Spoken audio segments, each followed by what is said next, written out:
Brought to you by V-Guard. आज नाशिकच्या पिंपळगावमध्ये पंतप्रधान नरेंद्र मोदी यांची सभा होत आहे आणि ज्यांच्यासाठी या सभेचं आयोजन करण्यात आलेलं आहे त्या महायुतीच्या उमेदवार भारती पवार आपल्या सोबत आहेत। ताई, काय सांगाल, आज पिंपळगावमध्ये पंतप्रधानांच्या सभेचं आयोजन करण्यात आलेलं आहे। नरेंद्र मोदी स्वतः जनतेला संबोधित करणार आहेत, कशा पद्धतीचं नियोजन करण्यात आलं? फिर एक बार मोदी सरकार और अब की बार तो 400 पार। जनतेने ठरवून टाकलं आहे या देशाला सुरक्षित ठेवायचं आहे तर परत एकदा पंतप्रधान नरेंद्र मोदीजी।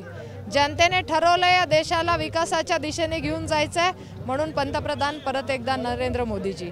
आणि माझा नाशिक जिल्हा, माझा दिंडोरी लोकसभा मतदारसंघाने सुद्धा ठरवलं आहे की आम्हाला परत एकदा या देशाला पुढे घेऊन जाण्यासाठी पंतप्रधान नरेंद्र मोदीजीच हवे आहेत। आणि विरोधकांना मात्र आज फार पोटात दुखायला लागलंय आणि म्हणून त्यांनी अपप्रचाराला सुरुवात केली, परंतु आमचे नरेंद्र मोदीजी आमच्या नाशिक जिल्ह्यात येतात, श्रीरामाचं दर्शन घेतात, रामतीर्थावर जातात। आतापर्यंत एकही पंतप्रधान आले नाही। हे मात्र विरोधकांनी जाणावं, बघावं की देशाची संस्कृती, देशाचा सन्मान, आमच्या देवाचा सन्मान कोण करतंय याचा नक्कीच ते आज विचार करतील।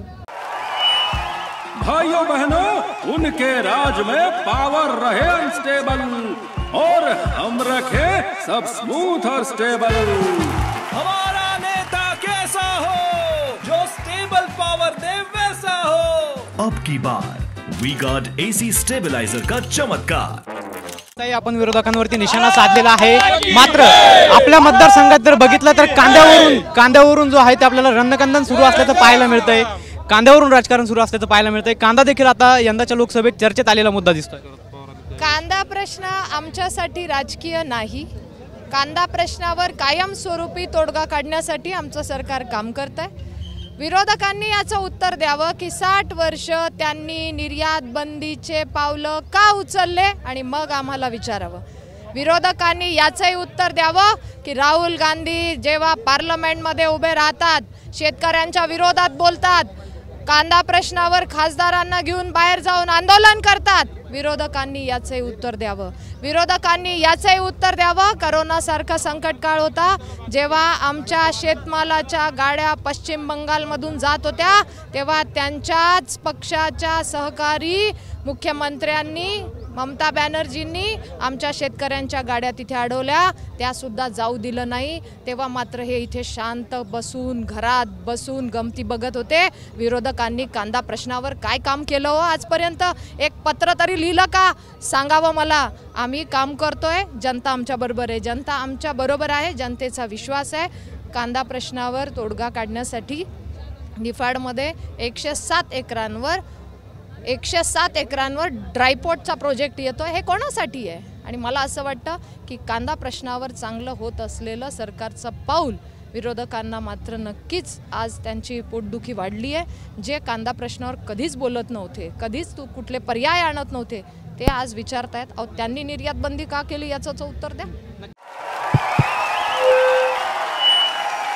उनका बैकअप सिर्फ कल तक और हमारा चांद तक। हमारा नेता कैसा हो जो नॉन स्टॉप बैकअप दे वैसा हो। अब की बार वी गॉट इन्वर्टर बैटरी का चमत्कार। शेवटचा प्रश्न, आपल्याला आपल्या सभेला उत्स्फूर्त असा प्रतिसाद मिळतोय, विजयाची खात्री किती? बघा, सगळ्यांचे लोकप्रियता आदरणीय पंतप्रधान नरेंद्र मोदीजी। आज नरेंद्र मोदीजींनी देशाचा सन्मान वाढवला आहे पूर्ण जगामध्ये। आज भारताची प्रतिमा उंचावली आहे ती जगभरात नरेंद्र मोदीजींमुळे। नरेंद्र मोदीजी लोकप्रिय आहे कारण त्यांनी नवभारताच्या निर्माणासाठी एक प्रभावशाली नीती रीती आणली आणि त्या दिशेने आज आमचा आत्मनिर्भर भारत पुढे जातोय।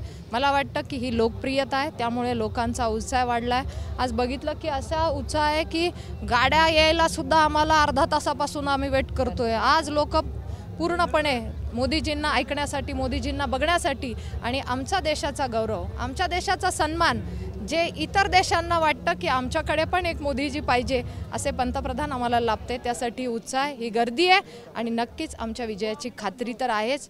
सगळ्यांनी ठरवलंय फिर एक बार मोदी सरकार। भारती ताई तुम आगे बढ़ो। या ठिकाणी आपल्यासोबत होता भारती पवार। कॅमेरा पर्सन आकाश येवलेसह Pawan Yewale, TV9 Marathi, Nashik. Brought to you by V-Guard.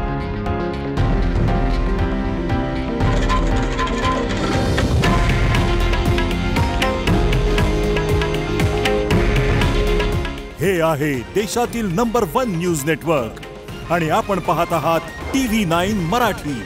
काळजी तुमची, हित महाराष्ट्राचं.